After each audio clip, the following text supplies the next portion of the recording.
Ray Hensley ran the hand plane across Walnut one more time, watching the shaving curl like ribbon. His father had cut this timber in '47, measured every board foot with that old transit still gathering dust on the shelf. Now it was going to be his grandson's bookshelf.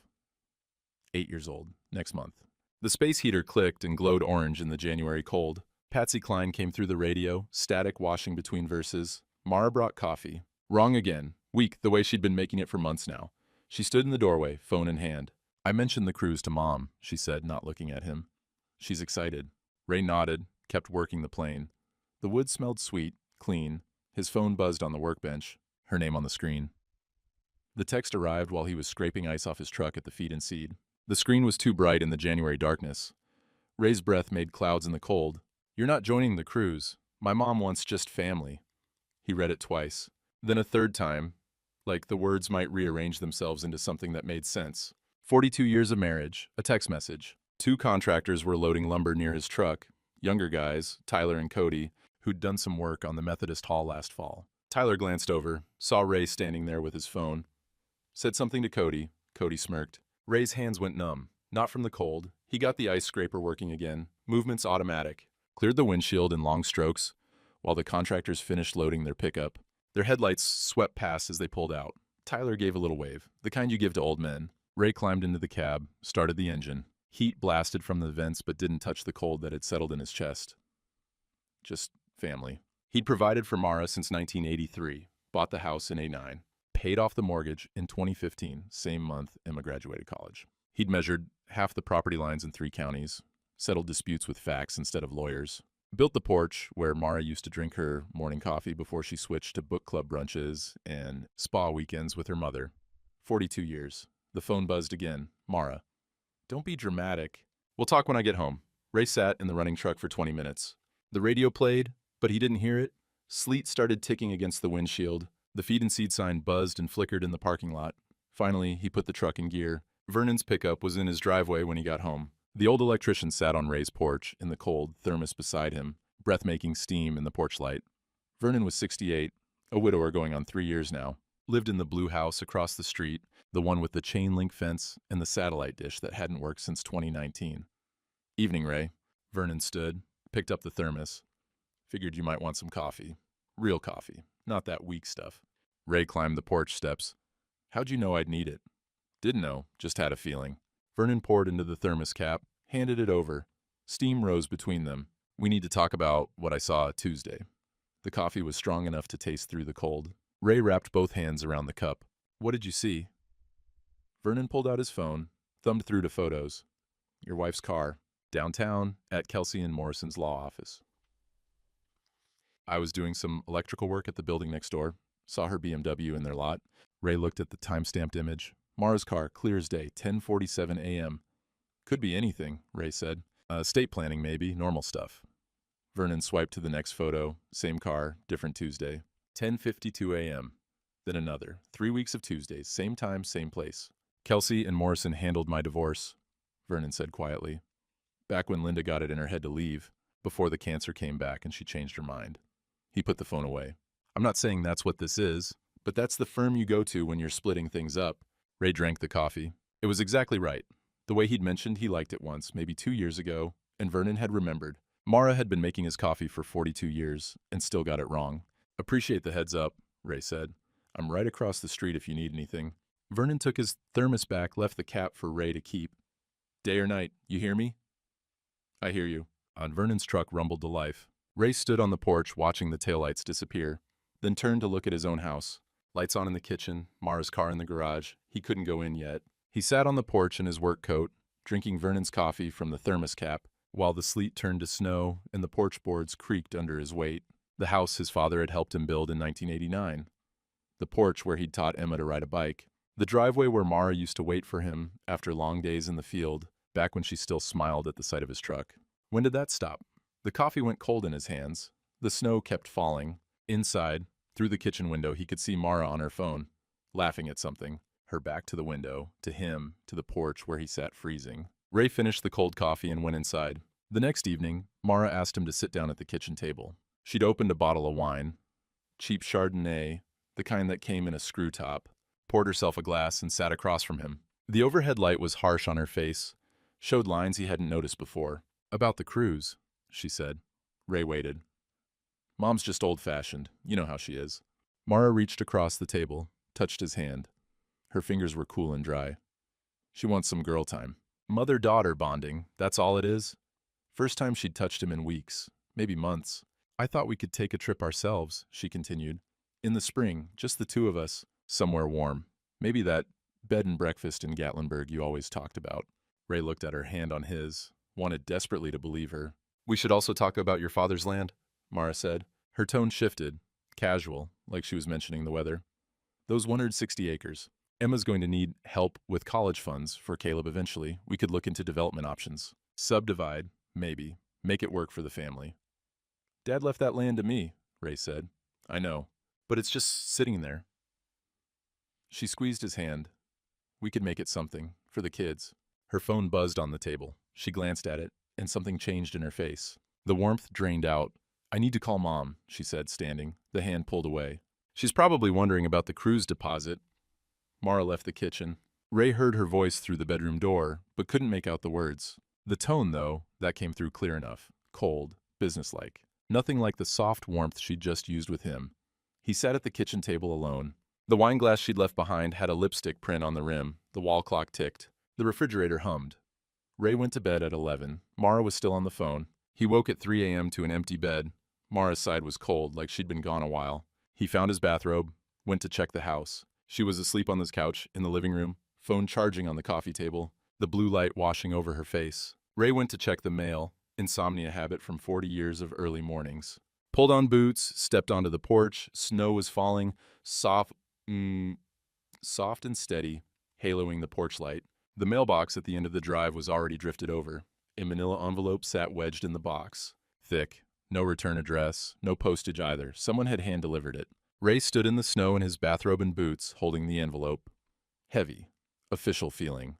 The kind of weight that meant papers, documents, things that mattered. He knew, before opening it, that everything was about to change. Back in the kitchen at 3:30 a.m., Ray spread the contents across the Formica table, under the harsh overhead light. Quitclaim deed for his father's 160 acres, dated 3 weeks ago, his signature on the bottom. Except it wasn't his signature. Close, but the capital R in Ray had the wrong slant. He'd been signing his name for 63 years. He knew the difference. Estate transfer documents. Formation papers for a family trust he'd never heard of. The Fay Hensley Family Trust. Judith Fay listed as trustee, Mara Hensley as co-trustee. His 160 acres being transferred into trust ownership.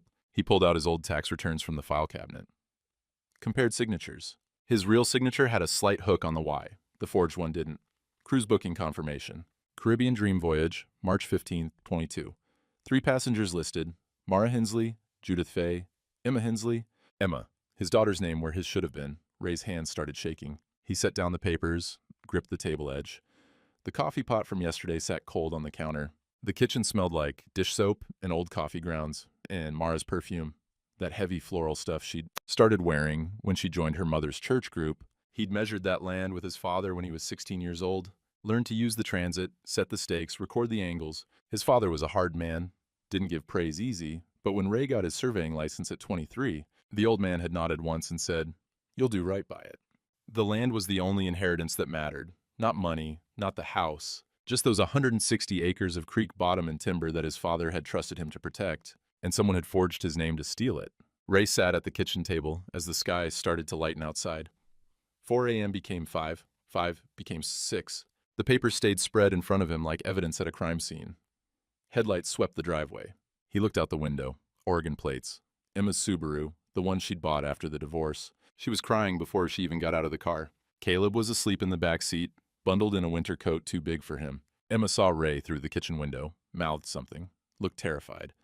Ray met her at the door. "Dad," she whispered, "I need to tell you something before Mom gets back." Ray got them inside without waking Mara. Emma carried Caleb. The boy didn't stir, just buried his face in his mother's shoulder. 8 years old and already too big to carry, but Emma managed. She'd driven straight through from Oregon in an ice storm. 12 hours with a sleeping child, and whatever guilt had finally broken her. Ray settled Caleb on the couch, in the guest room, pulled a quilt over him. The boy's breath was soft and even, innocent. Whatever was coming, he didn't need to hear it. Back in the kitchen, Emma stood at the sink with her back to him. Her shoulders were shaking. You drove all night, Ray said. I couldn't stay there anymore. Emma turned. Her eyes were red-rimmed, puffy. She looked younger than 34. Looked like the girl who used to call him from college, homesick and scared. I got evicted last week, 3 months behind on rent. I spent everything trying to make it work out there, and I couldn't. Ray pulled out a chair. Sit down, I'll make coffee. I don't deserve coffee. But she sat anyway, hands wrapped around herself like she was cold.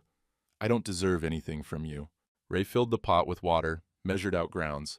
The familiar ritual steadied his hands. You're my daughter, you're always welcome here.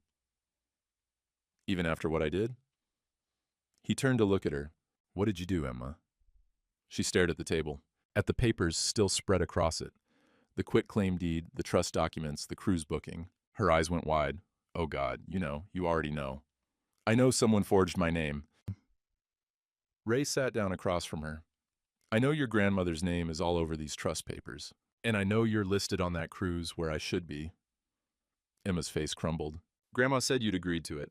She said you wanted to set up the trust for tax reasons, that you were happy to let her handle the legal stuff because you were too busy. She showed me emails that looked like they came from you. I never sent any emails about the land. I know that now. Emma pulled something from her coat pocket. Another manila envelope? Smaller than the first. Slid it across the table. She didn't mean to forward these to my old email address, the one I had before I moved. But her phone autofilled it, I guess, and she didn't notice. Ray opened the envelope. Printed emails.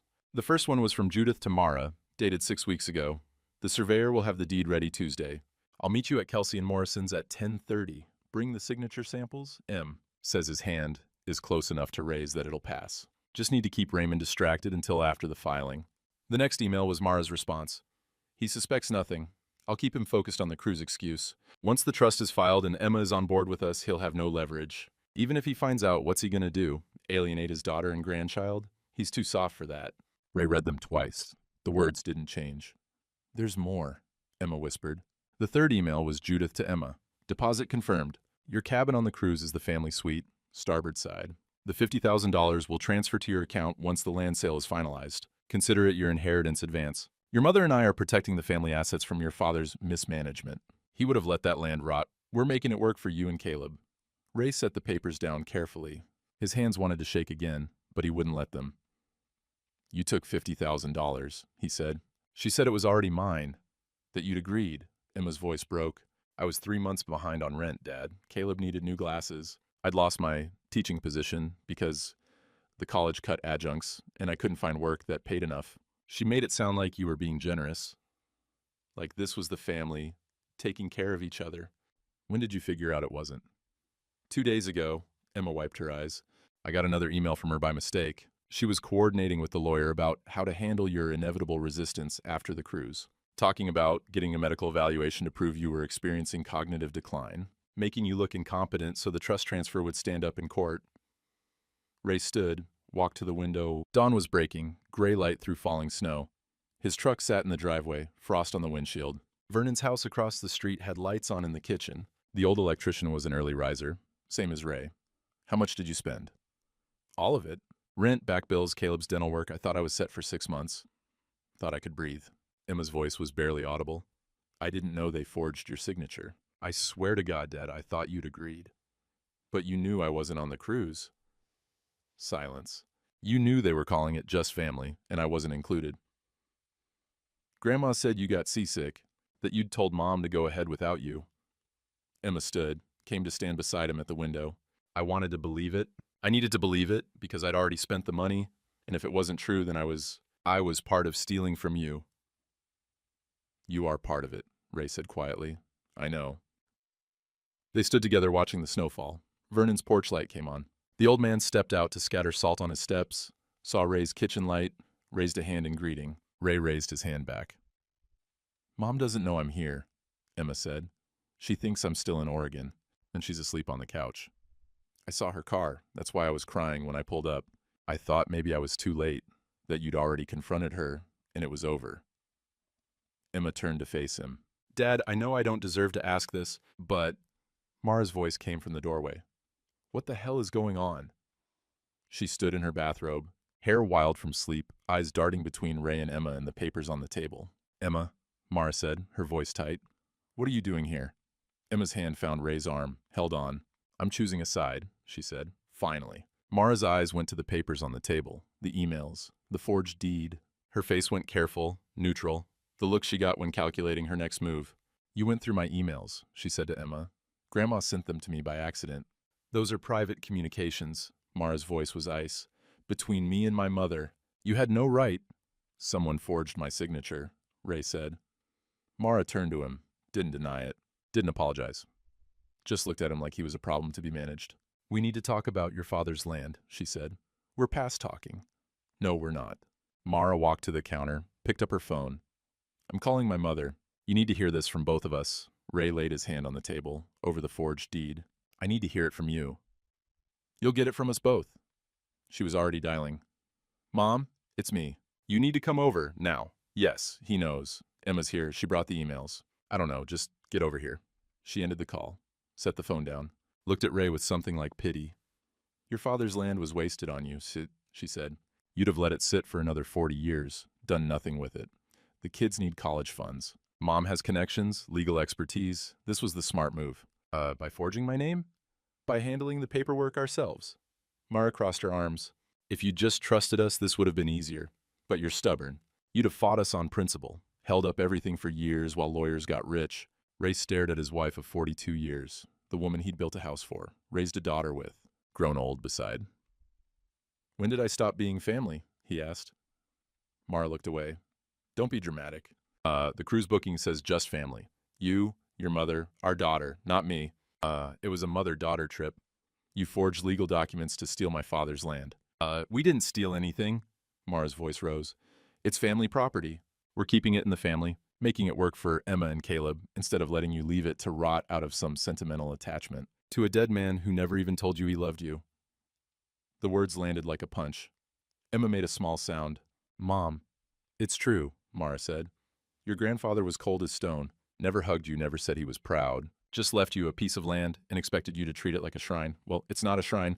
It's $400,000 that could change your daughter's life. Tires crunched on the driveway.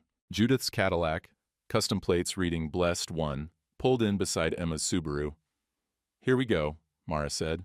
Judith Fay entered without knocking. 84 years old, but she moved like a woman who'd never questioned her right to command a room. Retired elementary school principal. 20 years of second graders had taught her that authority was about presence, not volume. She set her purse on the counter, laid a folder beside it.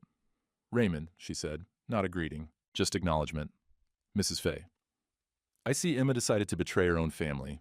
Judith looked at her granddaughter with cold disappointment. That $50,000 was for you, sweetheart. For Caleb. And you threw it back in our faces. You forged Grandpa's signature, Emma said. I protected family assets from mismanagement. Judith opened her folder. Your grandfather is 63 years old, set in his ways, emotionally attached to property he has no plan for. The land has been sitting unused for 18 months, while property values climb and opportunities pass by. Mara and I took action. That's what leadership looks like. She pulled out papers, set them in front of Ray. Here's what's happening, Judith said. You're going to sign a quitclaim deed, a real one this time, transferring the 160 acres to the family trust. In exchange, you'll receive $50,000, maintain your relationship with Emma and Caleb, and we all move forward as a family. And if I don't? Then we have a problem. Judith sat down across from him. The trust paperwork is already filed. Challenging it means lawyers, court battles, years of litigation. It means dragging Emma through depositions about the money she accepted. It means airing family business in public. It means alienating your daughter and grandson permanently. She leaned forward. It means becoming the bitter old man who destroyed his family over pride, she said. Is that who you want to be, Raymond? The man who chose dirt over his grandchild? Emma was crying silently at the sink. Mara stood beside her mother, united front. Ray looked at the papers, the pen Judith had placed beside them. $50,000, a fraction of what the land was worth. You're giving me a choice between dignity and family, he said. I'm giving you a choice between being smart and being stubborn, Judith said. Your father's dead. He doesn't care what happens to that land, but your grandson is very much alive. Caleb needs a future. Emma needs stability. Sign the papers, Raymond. Do the right thing. The kitchen clock ticked. Outside, the snow had stopped. Morning light filled the room, harsh, unforgiving. Ray stood. I need to think, he said. There's nothing to think about. Judith's voice sharpened. Sign now, Or we proceed with the existing trust and you can fight us in court for the next 5 years while your daughter suffers. Ray walked to the door, put on his coat. Where are you going? Mara asked. Out. We're not done. Yes, we are. He walked out while Judith was still talking, got in his truck. The engine was cold, took 3 tries to turn over. Through the kitchen window, he could see them. Judith standing at the table, gesturing. Mara with her phone. Emma at the sink watching him go. Ray drove. He ended up at the church parking lot. Methodist Church on Oak Street, white clapboard with a bell tower that hadn't worked since 2008. Empty lot at 8 in the morning. Pastor wouldn't arrive until noon. Ray sat with the engine running, heat blasting. Snow covered the windshield. The radio played, but he didn't hear it. His phone rang. Mara. He didn't answer. It rang again. Judith. Again. Mara. He turned the phone face down on the seat. The snow kept falling. The church sat silent. Ray's hands shook on the steering wheel. 42 years. A family he'd built from nothing. A daughter he'd sent to college. A grandson who called him grandpa and drew him pictures of trucks. All of it contingent on signing away the one thing his father had trusted him to protect. The phone rang again. Emma this time. He stared at her name on the screen, let it ring, then ring again. Finally answered. Dad, where are you? Emma's voice was small, scared. Please answer. I can't do this anymore. Can't do what? Be here. With them. Listening to Grandma explain why stealing from you was actually good strategy. She was crying. Where are you? I'll come find you. Church parking lot. I'm coming. Emma, I'm coming. I'm getting Caleb and we're coming. Don't leave. The call ended. Ray sat in the cold truck, watching snow accumulate on the windshield, waiting for his daughter to choose. Headlights cut through the snow 20 minutes later. Emma's Subaru pulled in beside him. She got out, came to his passenger door, slid into the seat. Caleb was visible in the back seat of her car, still bundled in his coat, playing on a tablet with headphones. I told them I was taking Caleb to get breakfast, Emma said. She was shaking, from cold or fear. Ray couldn't tell. Grandma said if I left, I was choosing sides. I said good. That makes it easier. Ray kept his hands on the steering wheel, staring forward at the church. She offered you $50,000, he said. I know. You already spent it. I know that too. Emma pulled her coat tighter. She called it an inheritance advance. Made it sound like you'd already agreed that the trust was your idea to protect the land from estate taxes. She showed me documents with your signature. Forged. I didn't know that. Not until I got the email about the cognitive decline strategy. Emma's voice broke. She was planning to have you declared incompetent if you fought back, get a doctor to say you weren't making sound decisions, use your age against you. Ray's jaw tightened. He'd spent 40 years in the field, measuring property lines to the inch, settling boundary disputes with precision and facts. Never a complaint, never a mistake. And his own family was going to paint him as a senile old man. How long have you known? He asked. About the forgery? 2 days. About the cruise exclusion and the trust setup? 6 weeks. Emma started crying. I'm so sorry, Dad. I was broke and scared, and Grandma made it sound like family planning, like we were all taking care of each other. By the time I realized what it really was, I'd spent the money and I was trapped. You could have called me. And said what, Dad? I took money to help them steal your land, but I promise, I didn't know it was stealing. You'd have hated me. I could never hate you. You should. Emma wiped her eyes. I chose money over you. I let Grandma put me on that cruise in your place. I knew you weren't invited, and I didn't say anything because I wanted the cabin, wanted the trip, wanted to pretend I was important to them. The heater fan hummed. Snow accumulated on the windshield, narrowing their view of the church. Your grandmother said if I don't sign, you lose the $50,000, Ray said. I already lost it. Spent it on rent and bills. She'll come after you for it, sue you maybe. Let her. Emma's voice hardened. I'd rather owe her money than owe her my soul. Another vehicle pulled into the lot. Vernon's pickup. The old electrician parked and climbed out, carrying 2 thermoses, knocked on Ray's window. Ray rolled it down. Cold air rushed in. Figured you might need coffee, Vernon said. Real coffee. He handed over both thermoses. Emma called me, said you might need some company. I called Vernon and Deacon Harlow, Emma said. We can't fight this alone, Dad. A third vehicle. Deacon Harlow's sedan, salt-stained and practical. The insurance man parked and walked over in his good coat, carrying a folder. Ray, Harlow said, nodding. Emma, Vernon. They all stood in the snowy church parking lot at 9 in the morning, breath steaming, while Caleb played games in Emma's back seat, oblivious. I have something you need to see, Harlow said. He looked uncomfortable, guilty even. I should have brought this to you sooner, but I didn't want to break confidence. Then I heard Judith bragging at the Valentine's social and I couldn't stay quiet anymore. He opened his folder, pulled out photocopied documents. This was in the church records, Harlow said. Prayer circle, meeting notes from 3 weeks ago. Luann Mitchell takes notes. She's our secretary. Judith was there, talking about family business. He showed Ray the page. Luann's neat handwriting. Judith shared prayer requests for family land matters. Praised God for helping her get the lake property sorted, without that stubborn mule knowing. Asked for prayers that Raymond would see reason when the time came. I mentioned legal team is handling paperwork. Several ladies expressed concern, but Judith assured them it was all proper and loving. Ray read it twice. His wife's mother had broadcast his betrayal to the church prayer circle. Made it entertainment. Asked for prayers while committing fraud. There's more, Vernon said. He pulled out his phone. After Emma called, I did some digging. Ran Judith's name through public records. Found a sealed civil settlement from 15 years ago. He showed Ray the screen. Court document, summary visible. Fay v. Fay, estate dispute, deceased Martha Fay, settled out of court. Terms sealed. Parties, Judith Fay, executor, and Robert Fay, brother. Her brother Robert moved to Florida 20 years ago, Vernon said. Never visits, never calls. I asked around. Turns out Judith pulled the same thing with their mother's estate. Forged documents. Cut him out, kept everything. He sued but settled privately to avoid family scandal. Emma's hand went to her mouth. She's done this before. She's good at it, Vernon said. And she got away with it once, so she figured she could do it again. Harlow cleared his throat. I also have statements from 3 women in the prayer circle willing to testify to what Judith said. They're uncomfortable with how she bragged about it. Luann, especially. She said it felt wrong at the time. But Judith has a way of making people doubt their own judgment. Ray looked at the 3 of them.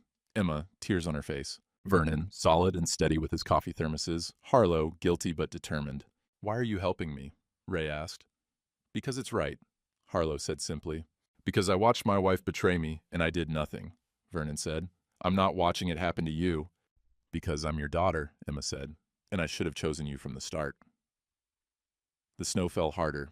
The church bell tower stood silent against the gray sky. Caleb laughed at something on his tablet. The sound muffled through the car windows. I have a nephew, Vernon said. Deputy Sheriff Morris. Good kid. He'd be willing to have a conversation about this. Unofficial, just to understand what we're looking at legally. Forgery's a crime, Harlow added. Identity theft, even if it's family. Ray drank Vernon's coffee. It was perfect, strong and hot, and exactly right. The way someone made coffee when they actually gave a damn. They gave me an ultimatum, Ray said. Sign the deed or lose my family. Fight them in court for years while Emma gets destroyed in the process. That's not the only option, Vernon said. What's the other option? Vernon pulled out his phone, pulled up a contact. We have 72 hours before Judith's lawyer files the amended trust paperwork. We use that time to build a case. Get statements, document evidence, talk to my nephew. Then we make them come to us. Come to us where? Vernon smiled, cold and calculating. Oak Street Grill. Saturday night, 6 o'clock. Public place. Witnesses around. You call your wife. Say you want to talk. Bring her mother. Tell them you're ready to settle this like adults. They'll think I'm caving. Good. Let them think that. Vernon's smile widened. Let them walk in confident. Then we show them what we've got. Emma looked at her father. It's risky. Everything's risky now, Ray said. Do we have enough? Emma asked Harlow. The deacon considered. Forged signatures. Multiple witnesses to Judith's confession. Prior pattern of fraud. Your testimony about the bribe in emails. It's not perfect, but it's enough to make them very uncomfortable. Especially with the deputy present. On Saturday, Vernon said. Oak Street Grill. Where you proposed to Mara 42 years ago. Ray looked at him. How'd you know that? You told me once, a few years back, when we were working on your porch. Vernon poured more coffee. You said that booth by the window was where you asked her to marry you. Said it was the best decision you ever made. Ray was quiet. You get to decide if it still is, Vernon said. But first we get your land back, your name back, your dignity back. Emma reached for Ray's hand. He let her take it. 3 days, Vernon said. We work fast, we work quiet, and Saturday we end this. What do I tell Mara? Ray asked. Nothing. Let her think you're thinking it over. Let Judith think she won. Vernon's eyes were hard. Then Saturday, we teach them what happens when you underestimate a man who measures things for a living. They met at Vernon's kitchen the next morning. Thursday, 54 hours until Saturday night. Vernon had a yellow legal pad on the table, coffee pot going strong. Emma sat with her laptop, pulling up the forwarded emails. Harlow had his folder of prayer circle notes and witness contact information. Ray brought the forged documents, laid them out like survey maps. First thing, Vernon said, tapping his pen on the pad. We need everything documented. Photos, copies, timestamps, nothing they can claim we fabricated. Emma photographed each document with her phone, backed them up to cloud storage. The emails from Grandma are already saved. I have the original forwards with metadata showing when she sent them. Good, Vernon made a note. Harlow, your witnesses? How solid are they? Luann Mitchell will testify in writing, maybe in person if needed. She keeps detailed notes, always has. Said Judith's bragging made her uncomfortable, but she didn't know what to do about it. And Harlow flipped through his papers. Martha Bowen and Grace Hendricks both heard it too. They're willing to give statements, but nervous about church politics. Judith donates heavily. Money talks, Vernon said. But fraud talks louder. We'll get their statements today.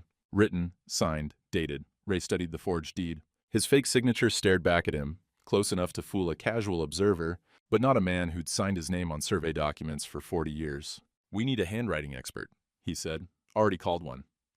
Vernon checked his list. Friend of mine, retired state police, does consulting work. He can compare signatures, provide a written opinion. Not courtroom-level analysis, but enough to scare them. What about the prior fraud? Emma asked. The thing with Judith's brother? Vernon pulled up his phone, showed the court record. Sealed settlement, so we can't access the details. But the case summary is public record, shows a pattern. My nephew Morris can run a deeper background check, see if there's anything else in her history. Your nephew, Ray said. The deputy. You trust him? With my life. He's been on the force 12 years. Knows the law, knows how to handle family disputes without making them worse. Vernon poured more coffee. I called him last night. He'll meet us Saturday at the grill. Not in uniform, off duty. Just there as a witness and to explain what they're looking at legally. Harlow shifted in his seat. Is this going to become a criminal matter? Because if charges get filed, Emma might be implicated. The money she accepted, I didn't know it was fraud, Emma said quickly. Grandma told me it was family planning, that Dad had agreed. I believe you, Harlow said. But a prosecutor might see it differently. $50,000, cruise booking in your name. It looks like compensation for silence. Ray set down his coffee. Emma's a witness, not a defendant. She came forward on her own. Brought evidence. That counts for something. It counts for a lot, Vernon agreed. But Harlow's right. We need to be careful. Emma needs her own documentation. Timeline of what Judith told her, what she believed when she discovered the truth.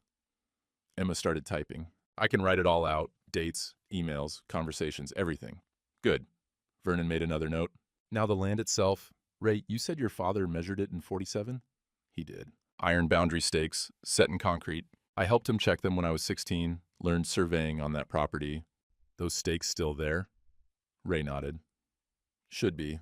Haven't checked in a while, but they don't move. My father built things to last. Vernon's eyes lit up. Then that's what you do today. Go out to that land with your father's old transit, remeasure it, find those stakes, photograph everything, document it like a professional survey. Why? Because Judith's appraisal is going to lowball the value. They'll claim it's worth less than it is, make their offer look generous. But if you've got a current survey showing exact boundaries, original stakes, proper measurements, you prove you know that land better than any appraiser they hired.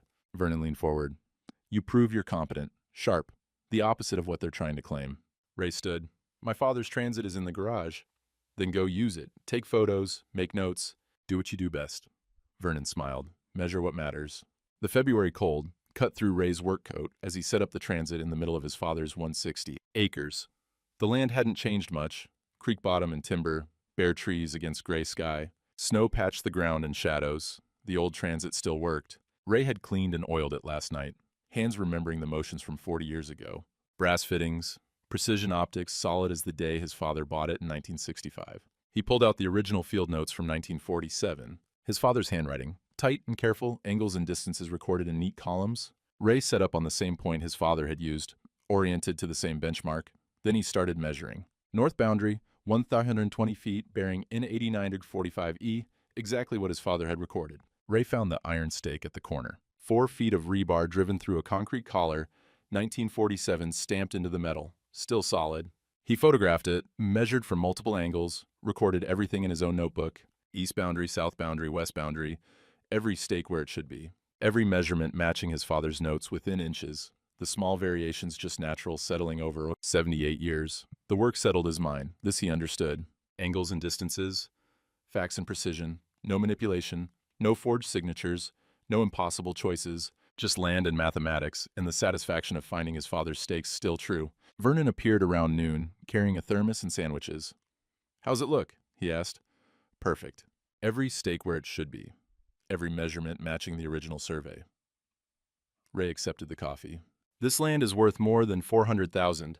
Creek frontage, timber value, development potential. If someone subdivided, Judith's appraiser is undervaluing it by at least 30%. Can you prove that?" "I can show recent comparable sales, prove the measurements, document the resources." Ray drank the coffee. "Any appraiser who says this is worth 400 is either incompetent or lying." Good. That's another piece." Vernon handed over a sandwich. "Harlow got statements from all 3 witnesses this morning. Luann is particularly detailed. She quoted Judith directly. Getting the lake property sorted without that stubborn mule knowing. Direct admission." "Lake property," Ray said. "There's no lake on this land." "Exactly. Judith was confusing her schemes. Probably meant her brother's land. The estate she stole from him had a lake. She's getting sloppy. Too confident." They ate in silence, looking out over the land. A crow called from the timber. The creek ran black between snow-covered banks. "My father never told me he loved me," Ray said. "Never hugged me, never said he was proud, just left me this land and expected me to know what it meant." Vernon didn't respond, just waited. "Mara said I was sentimental, that I was treating it like a shrine to a dead man who never cared about me." Ray finished the coffee. "But she's wrong. This isn't about my father's approval. It's about his trust. He measured this land, set these stakes, recorded these numbers. Then he put my name on the deed because he knew I'd protect it. That's not sentiment. That's responsibility." "It's also love," Vernon said quietly. "Maybe the only way he knew how to show it." Ray packed up the transit, took one last photo of the nearest stake, iron and concrete. His father's mark still visible after 78 years. Some things held. Saturday morning. Vernon called at 6 a.m. "Morris will be at Oak Street Grill by 5:30. Corner booth, plain clothes, just having dinner like anyone else." "Understood." Harlow's bringing the witness statements. Emma's got her written timeline and the emails printed. "I've got the surveillance photos and the background check on Judith." What did the background check show?" 2 sealed settlements. The one with her brother we knew about. Second one from 1998, dispute with a business partner over asset division. Same pattern. Judith controlling the paperwork, other party claiming fraud, settled privately." Vernon paused. "She's been doing this for decades, Ray. You're just the latest." But Ray looked at the survey notes and photos he'd compiled. 2 days of work, documented like a professional job. His father would have approved. "Call Mara," Vernon said. "Tell her you want to meet. 6 p.m., Oak Street Grill. Bring her mother. Tell her you're ready to talk settlement." "She'll think I'm giving in." "That's the point. Let her think she won. Let Judith come in confident." Vernon's voice hardened. "Then we take them apart." Ray called Mara. She answered on the first ring. "I want to talk," he said. "Tonight, 6 o'clock. Oak Street Grill." A pause. "You're ready to sign?" "I'm ready to settle this. Bring your mother." We'll be there." Relief in her voice. Victory. "This is the right thing, Ray. You'll see." She ended the call.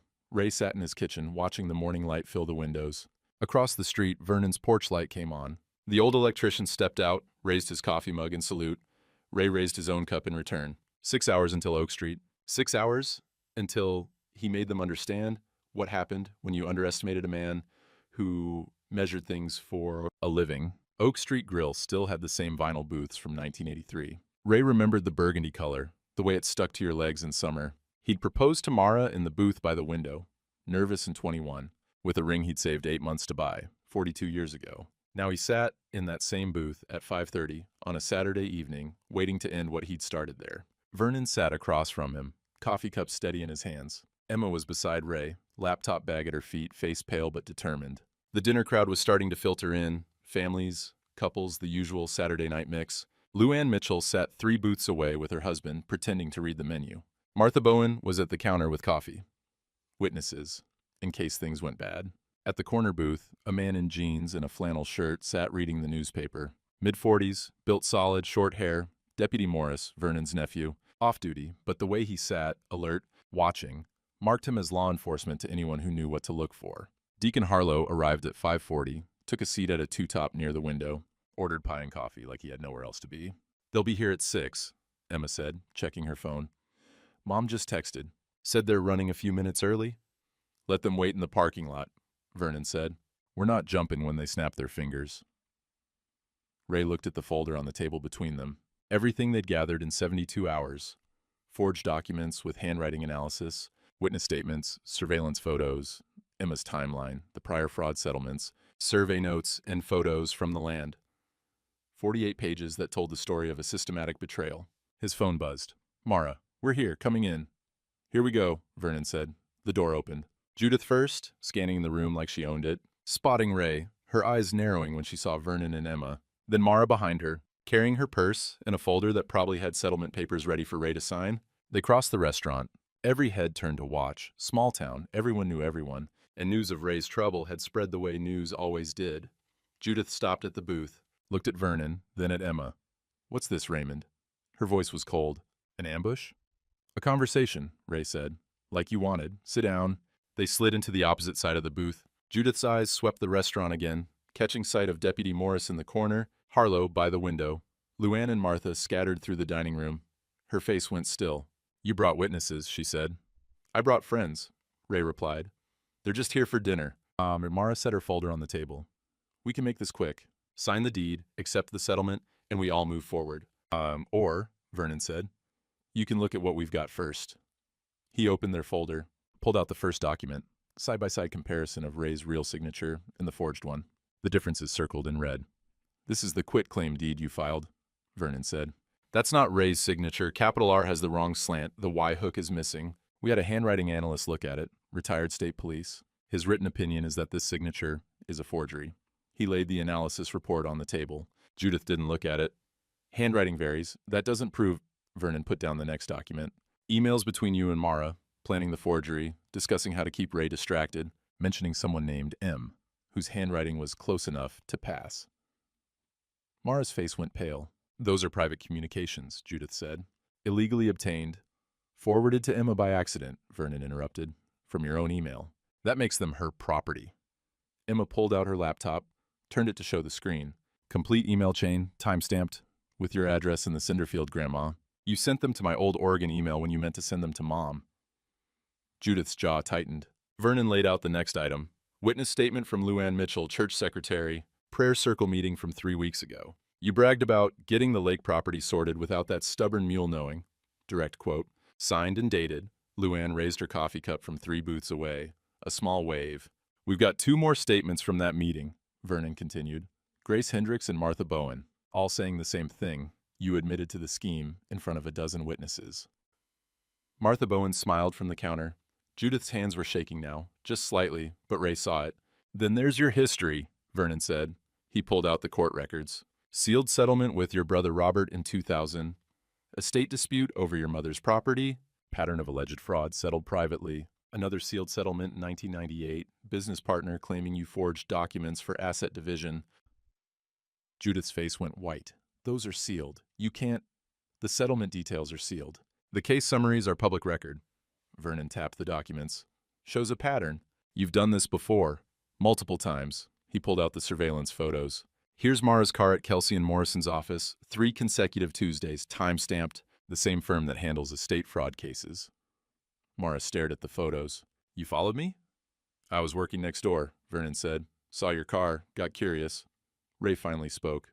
"I also resurveyed the land. My father's original stakes are still there. Iron rebar and concrete, dated 1947. Every boundary matches his field notes. Exactly. The land is worth more than $400,000. Your appraiser undervalued it by at least 30%. He laid out his survey photos and notes. Professional work. Precise measurements. Proof of competence. "I'm 63 years old," Ray continued. "I've been surveying for 40 years. Never a complaint, never a mistake. You were planning to have me declared incompetent if I fought back, claim cognitive decline, make me look like a confused old man." Judith leaned back, calculating, looking for an angle. "This doesn't prove anything criminal," she said. "Family disputes over estate planning happen all the time. We can settle this privately." "Actually," a voice said from the corner booth. Deputy Morris folded his newspaper, stood, walked over. He wasn't in uniform, but he pulled out his badge. Set it on the table. "Deputy Sheriff Steve Morris," he said. I'm here off duty, but I've been listening. And ma'am, forgery is a crime. Identity theft is a crime. Doesn't matter if it's family. He looked at Judith. I ran your name through the system. Found those sealed settlements my uncle mentioned. Also found a notation in the county fraud database. You were flagged as a person of interest in a 2015 financial exploitation case involving an elderly neighbor. No charges filed, but the flag's still there. Judith's confidence cracked. I was cleared in that case. No charges filed doesn't mean cleared. Means insufficient evidence or victim declined to prosecute. Morris looked at Ray. But this time, we've got plenty of evidence. Forged documents, witness statements, email admissions, pattern of prior behavior. He turned back to Judith. If Mr. Hensley wanted to press charges, the prosecutor would take this case.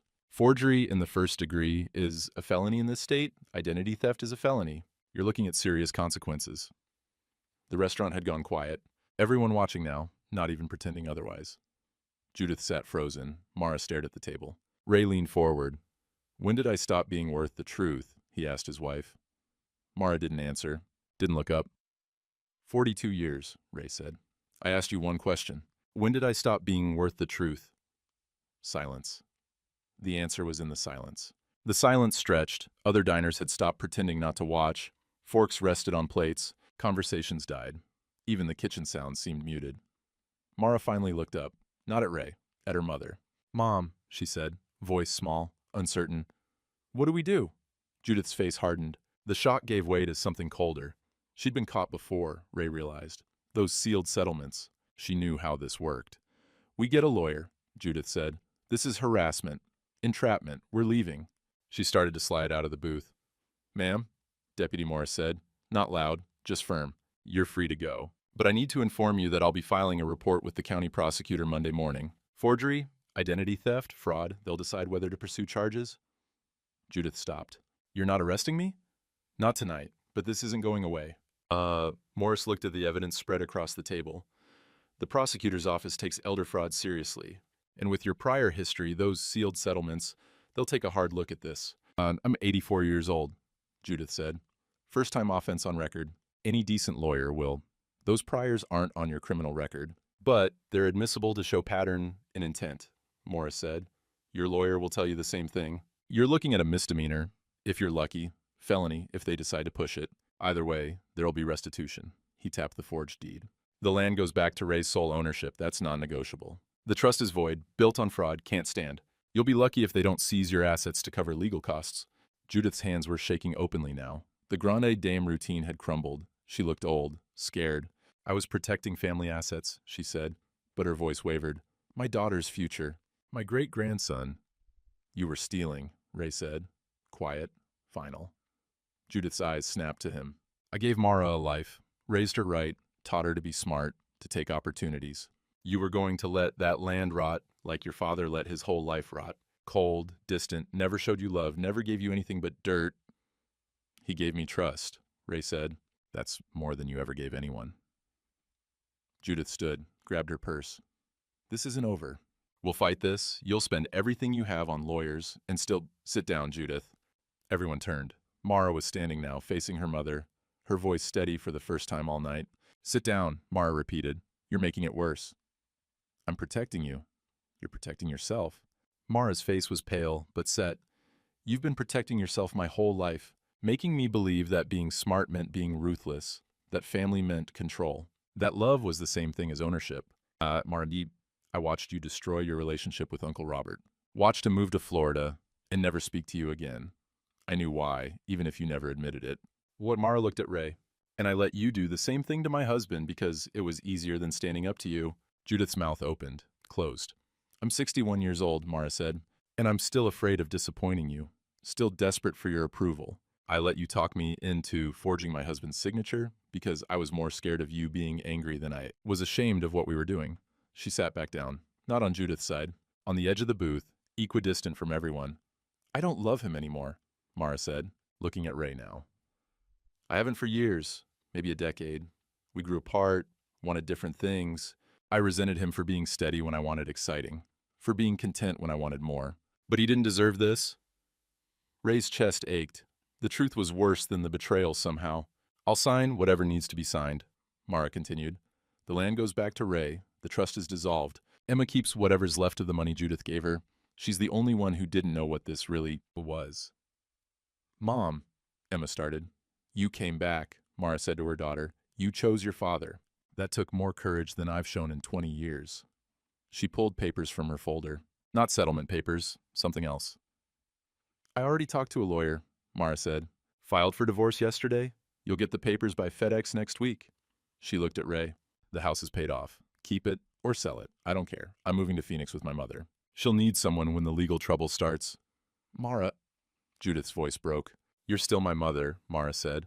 I'm still going to choose you, even after all this. I don't know what that says about me. She stood. But I'm done pretending Ray is the problem. I'm done pretending we're protecting family when we're just protecting ourselves. When she looked at Vernon, at Emma, at Deputy Morris. I'm sorry, she said. To the room, to everyone. I'm sorry we wasted your Saturday night with our family's ugliness. Judith grabbed her daughter's arm. We're leaving. No, Mara said. You're leaving. I'm staying until this is done. Judith looked around the restaurant, at the faces watching, at Deputy Morris with his badge still on the table, at the evidence that proved what she'd done. She left without another word. The door chimed as it closed behind her. Her Cadillac's engine started in the parking lot, blessed one pulling away into the dark. Mara sat back down across from Ray. The land transfer documents. I can sign an affidavit that my signature was obtained under duress and false pretenses. Judith told me you'd already agreed verbally that this was just paperwork. I believed her because I wanted to. Deputy Morris pulled a notebook from his jacket. I'll need a statement from you, ma'am. Voluntary cooperation will look good when the prosecutor reviews the case. Mara nodded, started talking. Dates, conversations, what Judith had said, what Mara had believed or chosen to believe. Her voice was steady but empty, mechanical. Ray listened to his wife of 42 years, catalog the end of their marriage in a booth at Oak Street, grill while their daughter cried silently beside him, and strangers pretended not to hear. When she finished, Mara stood. I meant what I said about the divorce, she told Ray. It's not about the land or the money or any of this. We've been over for years. This just made it impossible to pretend otherwise. Yeah, Ray said. It did. Oh, you deserve better than me. Probably. She almost smiled, sad and tired and true. Take care of our daughter, Mara said. And our grandson. They chose right. She left. Not following her mother, going to her own car, making her own choice for maybe the first time in years. The door chimed again. Emma leaned against Ray's shoulder. Vernon reached across the table, squeezed Ray's hand once. Deputy Morris closed his notebook, left his card on the table. I'll be in touch Monday, Morris said. But for what it's worth, Mr. Hensley, you handled that with a lot more grace than most people would have. He left too. The restaurant noise slowly resumed. Clinking silverware, low conversations, the cook calling orders through the window, life going on. Luann Mitchell stopped by the booth on her way out, set her hand on Ray's shoulder. Your father would be proud, she said. The way you stood up for what's right. She didn't wait for a response, just patted his shoulder once and left. Vernon poured coffee from the pot the waitress had brought, pushed a cup toward Ray. You okay? Ray watched the parking lot through the window, Mara's taillights disappearing. 42 years, driving away. Ask me in 6 months, he said. Emma squeezed his arm. Let's go home, Dad. Home. The house he had built with his father's help. The porch where he'd taught Emma to ride a bike. The driveway where Mara used to wait for him. Back when she still smiled, now just his and Emma's, and Caleb's. Vernon left money on the table for all of them. The three of them walked out together. The February night was cold and clear. Stars visible between the streetlights. Ray's truck sat in the lot next to Emma's Subaru, Vernon's pickup beyond.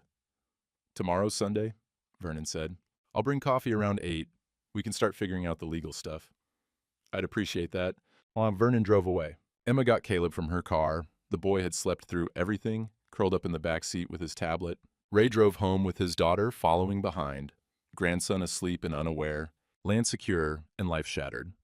Some victories didn't feel like winning, but they were still victories. Spring came. Not all at once, it never did in February, turning to March, turning to April. But slowly the snow melted, the creek ran high and loud. The bare trees on Ray's 160 acres started showing green. 6 weeks after Oak Street Grill, Ray stood in his kitchen making coffee. Strong, the way Vernon had taught him. The way he should have been making it all along. Emma's organ plates were still on her Subaru in the driveway, but she'd gotten a new job, community college, teaching English composition 3 days a week. Not much money, but enough. She and Caleb had the upstairs bedrooms, their shoes by the door, their dishes in the sink, their life woven into his. Vernon's truck pulled in at 7:30, same as every morning since March. The old electrician didn't knock anymore, just came through the door with his thermos and the newspaper. "Morning," Vernon said. "Morning." They drank coffee on the porch. The ritual that had replaced 42 years of wrong coffee and careful silence with Mara. "Legal settlement came through yesterday," Ray said. Judith pled to misdemeanor fraud. Probation, restitution, community service, no jail time. "She's 84, Vernon said. Judge probably figured probation was enough. Land's back in my name. Clean title. Trust is dissolved. She has to pay back the filing fees and my legal costs." Ray sipped his coffee. Her lawyer tried to argue she was protecting family assets. Judge wasn't buying it. "And Mara?" "Divorce is final next month. She's in Phoenix with her mother. Haven't talked to her since the restaurant." Vernon nodded, didn't push. Caleb's footsteps thundered down the stairs. The boy burst through the screen door in his pajamas, hair sticking up. "Grandpa, can you help me with the bookshelf?" Ray had been putting it off. The walnut bookshelf he'd started in January, before the text message and the forged documents and the end of everything he'd thought he knew about family. "After breakfast," Ray said. "Promise?" "Promise." Caleb ran back inside. Emma appeared in the doorway with her coffee mug, smiling. "He's been asking about that bookshelf every day for a week," she said. "I know. You don't have to finish it if—" "I want to finish it," Ray said. "Just needed some time." Vernon stood. "I'll leave you to it. Got some electrical work over at the church this morning." He paused at the steps. "You doing okay, Ray?" Ray looked out at the land. His father's land. His land now. Protected. Measured. True. "Ask me in 5.5 months," he said. Vernon smiled. Progress. The woodshop smelled the same. Linseed oil and sawdust and thyme. Ray's father's surveying transit sat on the shelf. Cleaned and oiled now, ready if needed. The walnut boards for Caleb's bookshelf lay where Ray had left them in January. He'd avoided this space for 6 weeks. Too many memories. Too much of what used to be. But Caleb was waiting. Ray fired up the space heater, turned on the radio. Not Patsy Cline this time. Just whatever came through. He pulled on his work apron, picked up the handplane. The wood remembered his touch. The grain ran smooth under the blade. Shavings curled like ribbons. Caleb appeared in his doorway. "Can I help?" "Sure. Hand me that sandpaper." They worked together. Ray fitting the shelves, Caleb sanding the edges smooth. The boy was careful, focused, good with his hands, like his great-grandfather had been. "Mom said great-grandpa Hensley cut this wood," Caleb said. He did, in 47, measured it himself, marked every board. "Did he love you?" The question landed soft but heavy. Ray kept working. "He wasn't good at saying things like that," Ray said, "but he left me his land, his tools, his surveying equipment. I think that was his way." "Grandma left," Caleb said. "Does that mean she didn't love us?" Ray set down the plane, looked at his grandson. "Your grandma loves you very much, and she loved your mom. She just got confused about what love meant, started thinking it meant control instead of trust." "Are you sad she left?" Ray considered lying, considered saying it was for the best, or that everything was fine, or any of the careful half-truths adults told children to protect them. But Caleb deserved better. "Yeah," Ray said. "I'm sad. We were married for 42 years. That's a long time to build something with someone. And it hurts when it ends, even when ending is the right thing." "Mom says some things need to break so better things can grow." Ray smiled. "Your mom's pretty smart." "She also says you're the best man she knows." "No, she's just being nice." "No, she means it. I heard her tell Mr. Vernon that you could have been mean and you were kind instead. That you could have destroyed Grandma in court, but you let her keep her dignity." Caleb ran his hand along the smooth walnut. "What's dignity?" "Treating people like they matter, even when they hurt you." "Did Grandma matter?" "Yeah, she did. She still does, even though she's gone." They finished the bookshelf by noon. 5 shelves, smooth and solid, walnut grain running true. Ray had ordered a small brass plaque, picked it up from the engraver yesterday. He screwed it to the top shelf. "Built from timber, Great-Grandpa Hensley measured in 1947. Caleb traced the letters with his finger. "Can we put it in my room now?" "Let's carry it up together." They hauled the bookshelf upstairs. Caleb's room overlooked the street, Vernon's house visible through the window, the blue siding and chain-link fence a constant presence. They set the bookshelf against the wall. Caleb started arranging his books, serious and careful. Emma appeared in the doorway. "It's beautiful, Dad. Your grandfather's wood. Figured it should stay in the family." "The real family," Emma said. Ray didn't correct her. The mail truck appeared on the street. Ray went down to check the box, bills, advertisements, and an envelope from the cruise line, refund check. Full amount Mara and Judith had paid for the 3 cabins. Family cruise that never happened. Ray stood at the mailbox holding the check. Could deposit it, keep it as compensation for everything. Could tear it up, symbolic gesture. Or he went back inside. Emma was in the kitchen teaching Caleb how to make cornbread, her grandmother's recipe, ironically, the one good thing Judith had passed down. Emma, Ray said, you set up that college fund for Caleb last month, right? 529 account? Yeah. Why? Ray endorsed the check, handed it to her.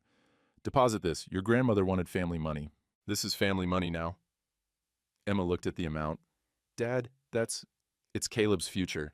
Put it toward college, or trade school, or whatever he needs. The cruise was supposed to be about family. Now it is. She hugged him, tight and long and fierce. Thank you, she whispered. Thank your great-grandfather. He's the one who taught me what inheritance really means. That evening, Ray sat on the porch as the sun set. Vernon had brought coffee earlier, but he'd gone home for dinner. Emma was inside with Caleb, their voices drifting through the open window. The land beyond the porch was green now, creek running, birds calling. His father's boundary stakes out there somewhere, still holding after 78 years. Ray's wedding ring sat in his pocket. He'd taken it off last week, but hadn't thrown it away. Wasn't ready for that yet, maybe never would be. 42 years deserved to be remembered, even if they'd ended badly. His phone buzzed. Text from Mara. First contact in 6 weeks. Divorce is final. Papers in the mail. I hope you and Emma are doing okay. Ray stared at the message. Typed a response. Deleted it. Tried again.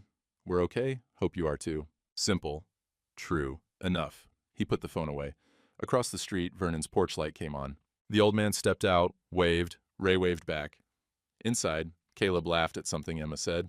The bookshelf was finished. The land was protected. The family, the real family, the chosen family, was safe. Some things broke. Better things grew. Tomorrow he'd take Caleb out to see the old boundary stakes. Show him how his great-grandfather had measured what mattered. 3 generations of precision, of trust, of love, expressed through responsibility rather than words. Some things held. Ray finished his coffee as the stars came out. Yeah, he thought. Some things held just fine. A week later, Ray took Caleb out to the land. They walked the boundaries together, Ray carrying his father's transit, Caleb carrying the old field notes in a plastic sleeve. See that? Ray pointed to the iron stake at the northwest corner. 78 years old, still solid. Your great-grandfather set that stake when he was younger than your mom is now. Measured this whole property by hand. Every angle, every distance. Caleb knelt, touched the concrete collar, traced the stamped date, 1947. It's still here, the boy said, wonder in his voice. Yeah, some things last when they're built right, and they measured from stake to stake. Ray showed Caleb how to sight through the transit, how to record angles, how to trust numbers over feelings. The boy learned quick, had his great-grandfather's hands. Walking back, Caleb asked, will you teach me to build stuff, like the bookshelf? Every Saturday, Ray said. If you want. I want. Ray looked back at the land, his father's gift, his responsibility. Caleb's inheritance, not just dirt, not just money, a legacy of measuring what mattered,